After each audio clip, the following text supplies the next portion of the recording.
La formazione professionale in Sicilia ripartirà, ma a piccoli passi.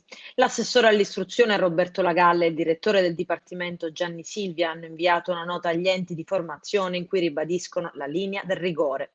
Continuano quindi i controlli sugli enti per verificare il rispetto della norma del collegato che obbliga gli operatori del settore ad assumere prioritariamente lavoratori iscritti all'albo dei fuoriusciti dal mondo della formazione.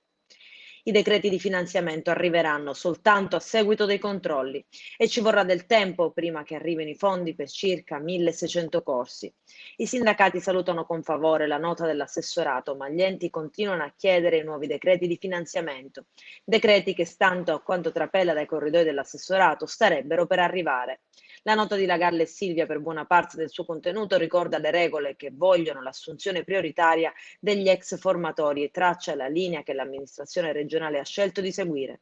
Controlli sul reclutamento del personale da parte dell'Ispettorato del Lavoro prima di ottenere il via libera definitivo e il finanziamento dei corsi.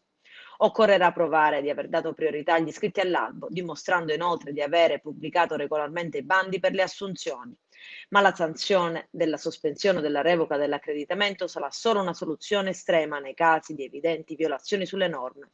Prima di giungere alla punizione massima, gli enti avranno tutte le occasioni utili per rimediare. Insomma, la Regione invita gli enti a correggere il tiro se riconoscono che in qualche procedura di reclutamento non ha rispettato le regole.